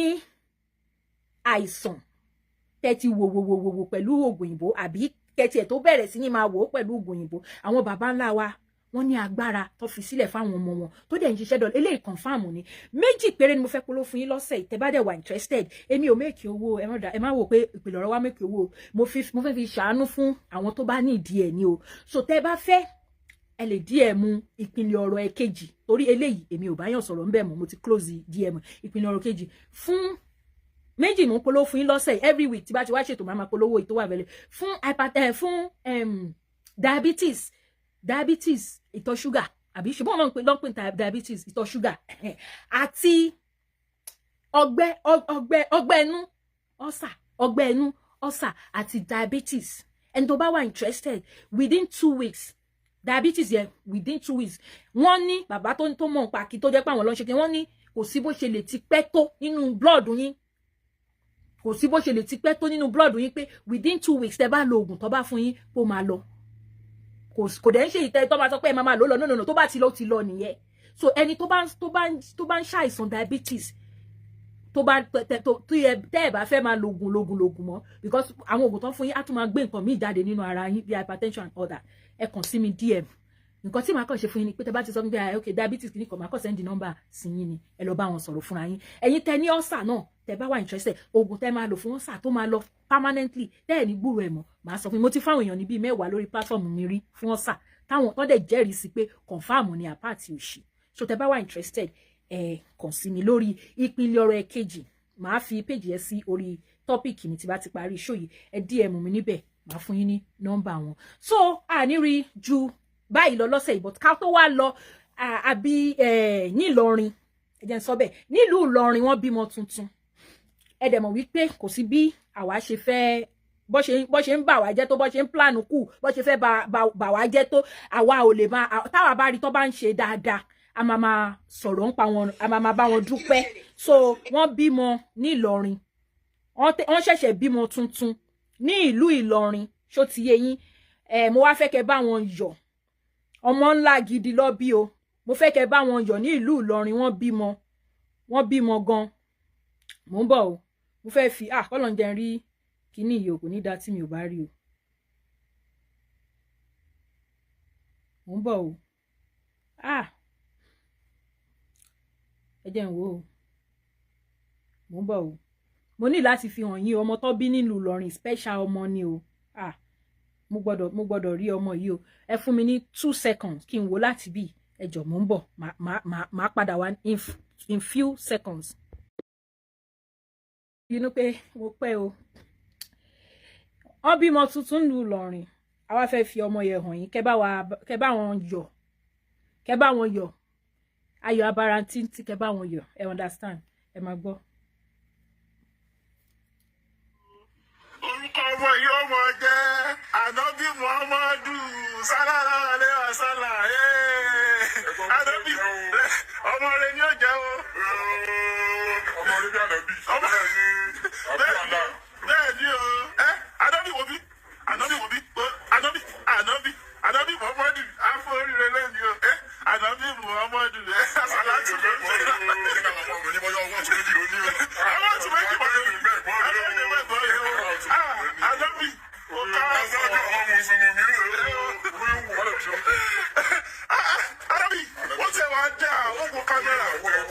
ọmọ yìí dá o. Akọ ayọ̀ ọmọ o. Orúkọ ọmọ yìí ọmọ jẹ́ Ànábì Muhammadu sallallahu alaihi wasallam. Tó ọmọ tí wọ́n bí nílùú Ìlọrin nìyẹn o. A ní pé ká bá wọn yọ̀. Wọ́n bí ọmọ tuntun Ànábì Muhammadu. A ní rí jù báyìí lọ lénìí. Tẹ́ bá wà lórí ètò yìí, tẹ́ bá ti share, ẹ bá wa share. Ẹ jẹ́ kó ẹ bo kó lọ fà, ẹ share dànù. Ṣẹ̀rẹ́ yìí tẹ́ ń dá wọn ọmọ àlè ton comment nonsense comment sórí bí. Ẹ wo, ẹ fi wọ́n lẹ̀, ara ló ń ta wọ́n torí pé àti mò ń tọ́, torí pé òtítọ́ ti jáde, ara ló ń ta wọ́n. Ọmọ páyé Muhammadu lè bàjẹ́ báyìí rí. Tó bá sọ fún wọn ní 5 years ago. Téèyàn kan bá jáde 5 years ago pé ayé Muhammadu lè bàjẹ́ báyìí. Kò sẹ́ni tó máa believe. Ṣó ti yé yín? So ẹ jẹ́ kó máa ké. Àwọn ọmọ Fúlàní ló pọ̀ jù láàrin wọn. Èyí tí ò bá dẹ̀ ń ṣe Fúlàní tó bá ń claim Yorùbá, tẹ́ ẹ bá wádìí ẹ̀ dáadáa ẹ mọ̀ kan mọ àlè Yorùbá ni. Bóyá ìyá ẹ̀ ti lọ bá Fúlàní sùn, ó wá gbé ọmọ ẹ̀, ó gbé fún bàbá tó jẹ́ Yorùbá ló fi ń claim Yorùbá. Ṣó ti yé yín? So kò ní jù bẹ́ẹ̀ lọ. Ẹ ṣe ọdún Gumi kòtò, ẹ ṣe gan, mo dúpẹ́. Àní rí jù báyìí lọ. Ẹ jẹ́ kémi náà lọ sí TikTok. Mo mọ̀ pé mo ti miss àwọn MS àbá lórí TikTok. Ẹ̀yin tẹ́ bá ti follow ìpínlẹ̀ ọ̀rọ̀ torí èmi náà máa wà lórí TikTok nísìn lórí TikTok. Ẹ follow mi lórí TikTok. A máa wá sórí TikTok náà lẹ́ẹ̀kọ̀ọ̀kan. Àwa máa fáwọn náà ẹ mọ̀. Tí rí nǹkan kan. Ṣẹ́rí ẹ jẹ́ ìfẹ́lẹ́ ìkásẹ̀ ńlẹ̀ torí mo gbọ́ tí wọ́n ní pé àwọn àáfàá wọ́n ti ń yàgbẹ́ sára àwọn àáfàá ilẹ̀ Yorùbá. Please kindly give me number of the old man you talk about. You have to come to my DM. Ẹ má bínú because kí n tó ṣe tán comment ma ti lọ. Come to my DM. My DM on ìpínlẹ̀ ọ̀rọ̀ èkejì, not this one. Mo ti close the DM eléyìí torí àwọn nuisance, àwọn Ìsìlámù nuisance yẹn pọ̀ gan tó máa wá disturb mi bẹ́ẹ̀. So come to ìpínlẹ̀ ọ̀rọ̀ èkejì. I'm going to tag myself ìpínlẹ̀ ọ̀rọ̀ èkejì. Màá tag ẹ lórí program tí bá ti ṣe tán. I can't do it now. I'm going to tag it. So come to my DM. Just say for whatever nǹkan tí mo sọ̀rọ̀ ń pa during the show. Then I'll give you the Baba's number. Then you can call him and you'll be able to talk to him. So mo fẹ́ sọ̀rọ̀ lórí àwọn àfáà tó ti ń yàgbẹ́ sára tó ti ń tọ̀ sára tí wọ́n ní pé wọ́n fẹ́ lọ máa bá àwọn àgbààgbà ilẹ̀ Yorùbá àwọn ọba bí irú akéwú tọrọ jẹ tó pèrè ní akéwúgba góòdì alábòsí ṣekúṣẹyẹ tó ń ṣe bí ẹni pé òun lòun try láti wá peace àbí irọ́ ni ò tẹ ẹni tó bá wà intelligent tó dẹ̀ mọ̀ ní sọ fún yín pé you have to be intelligent to deal with these people. If you are not intelligent, ẹni tí ò bá wà intelligent tẹ bá ń gbọ́ program akéwúgba gold, can I come to your DM? No. Bishop, I don't need You don't come to my DM. Don't come to my DM. So, you have to be intelligent to deal with these people. And you tell about intelligent, you will think Akeugba God is trying to make peace. No, Akeugba God is an hypocrite. He's an hypocrite and he's an enemy of your land. Yes, he's an enemy of your land. Gbogbo àwọn àfáà ẹ̀ pátá. Gbogbo àwọn àfáà, gbogbo àwọn popular àfáà tẹ́ mọ̀ yẹn, gbogbo wọn ìkọ̀kan náà ni kò sí yàtọ̀. So àwa gbọ́ Ahmed Aaron ó ní òun ò ní kúre lágbára Ọlọ́run. Ìwọ nìkan wá kọ́, ìwọ àti Muhammadu òfò ló máa ṣe níbi tó wà lọ́hùn, àdánù kí òfò Ànábì Muhammadu kí òfò àti àdánù àti orí burúkú gbogbo ayé yìí kó máa bánú kòtò ibi tó wà lọ́hùn. So bó ṣe rí nìyẹn. Oni eléyìí ní ẹ jẹ́ n ka funny comments díẹ̀ ká tó lọ, ẹ jẹ́ ká fi enjoy. Eléyìí ní it's not your fault. Eléyìí tó pè ní Prince Ibrahim Zuba ẹ ti rí pé Fúlàní ni ẹ rí pé ọmọ Fúlàní lélẹ̀ ó wà so obvious. Oni it is not your fault. Má jẹ́ kí comment ẹ yìí lọ. Oni it's not your fault. When the time comes, you will just perish. You only convince the foolish one. You only confuse the foolish ones, not the reasonable one. You are laughing, you soon cry. I am challenging your Allah, olórí burúkú. Oníwo méjì, I'm challenging him. Kì í ṣe ni mo tin challenge ẹ, bóyá wo ti bá mi pàdé rí. Nígbà ayé Tani Olohun, that was 1 year ago mo challenge ẹ. So perish yẹ kó wá perish. Ṣé ikú ni perish lójú yín ni? Ẹ̀yin èèyàn má jẹ́ kó fi ikú dẹ́rù bá yín. Ikú is not perish. Ikú is nature. It's one of the things you experience in nature. Everybody will die. Ọmọ tó bí lẹ́ni, ọmọ bí àwọn ọmọ mi lẹ́ni bó ṣe forí sọlé ayé báyìí wọ́n kú. Ọmọ mi kò tí tó nǹkan kú. Kò sí anybody tó wish bẹ́ẹ̀. But there are things that you don't have power of. There are things that you don't have control over. The one that you have control over ni wàá control. Bọ́sì wọn bí yàrá bàbá ńlá kó àláwù àbìrùndà èmi ọmọ ọrùn mọlẹ̀. Mo pé mi fẹ́ máa sọ̀rọ̀ ìṣẹ̀ṣe jù lórí platform kẹ́ má rò pé mo ń polówó ìṣẹ̀ṣe fún yín. Ọmọ ọrùn mọlẹ̀ níbo ni àláwù tẹ kò tí ẹ lè dúró lẹ́gbẹ̀ẹ́ anything kọ́ lirun mọlẹ̀ wa àárín fín ni tẹ bá fi àláwù wé àwọn òrìṣà wa. Mo challenge àláwù sẹ̀ gbogbo tàbá tí àdá pátápátá tí gbogbo yín bá ní ẹ lọ máa gbé ẹ lọ máa sá ṣe rí bàbá yín tí gbogbo yín ìsàlẹ̀ ti yọyẹ ibi tó ti ń sàṣàkùsà sáwọn ọmọ ọlọ́mọ tó rí wọn le mọ̀ páwọn ẹlòmíín wà látòdì ọ̀run rí wọn le ibẹ̀ ni gbogbo eyín ẹ̀ ti yọ tán pátápátá.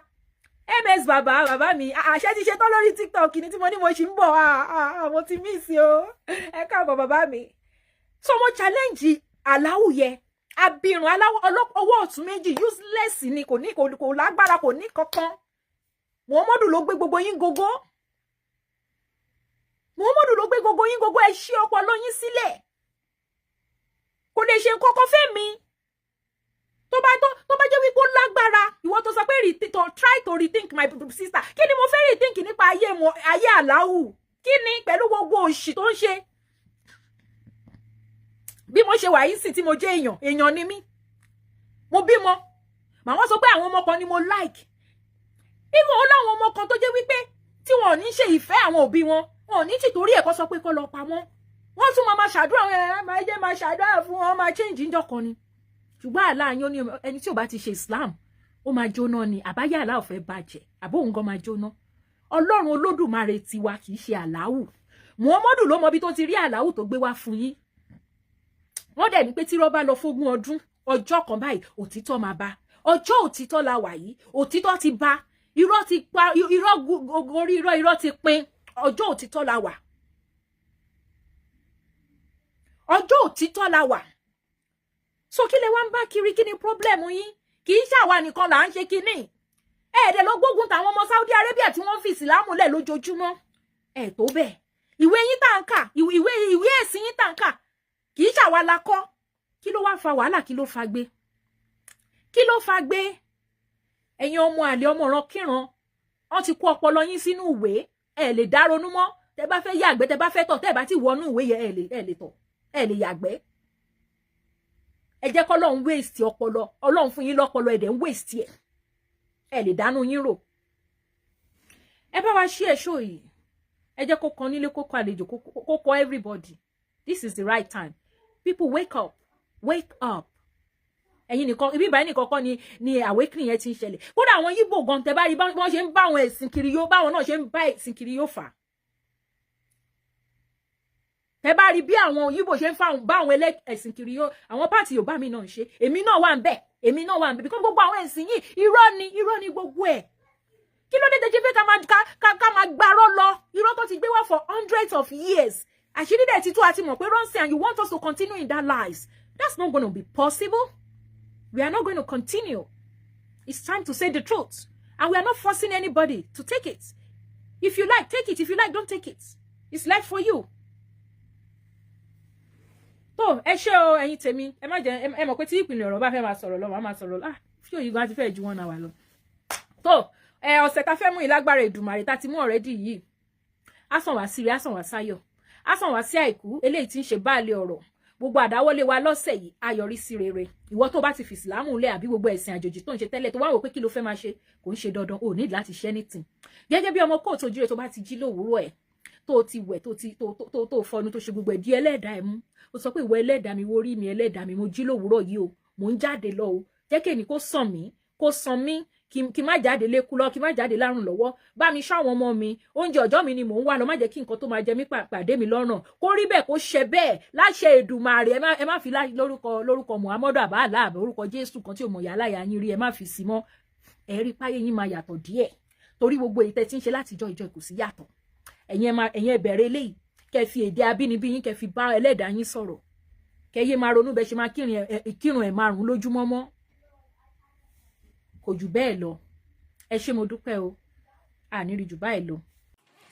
Fídíò náà ni ẹṣẹ̀ ìwòtán yẹn o ẹ̀yin olólùfẹ́ mi báwo ló ṣe rí pẹ̀lú gbogbo nǹkan tẹ́ ẹ gbọ́ lẹ́nu àwọn ìyá wa yìí kí lẹ̀yin náà rí sọ ṣé kò jọ yín lójú ẹ̀yin èèyàn mi ẹ fi kọ́mẹ́ǹtì yín sí abẹ́ comment section ẹ ṣé mo dúpẹ́ o Oòduà gbè wá o kò ní gbé ọ̀dàlẹ̀ ẹ tún máa retí fídíò wa mìíràn tí a tún máa drop láìpẹ́ yìí tó bá jẹ́ pé ìgbà àkọ́kọ́ rèé tí ẹ máa rí fídíò wa tí ẹ máa bá wa pàdé ẹ bá wa subscribe síbẹ̀ kẹ́yìn náà lè máa mọ bó ṣe ń lọ ni o ní pàtàkì lórí ọ̀rọ̀ Yorùbá nation tá à ń dùnnú mọ́ yìí tá a dẹ̀ mọ̀ pé Olódùmarè ọba ó máa ṣe ní gbígbà fún wa ẹ subscribe kẹ́ bá wa share ètò yìí ẹ ṣé mo dúpẹ́ ó dàbọ̀ ẹ ṣeun ẹ̀yin ọmọ aládé.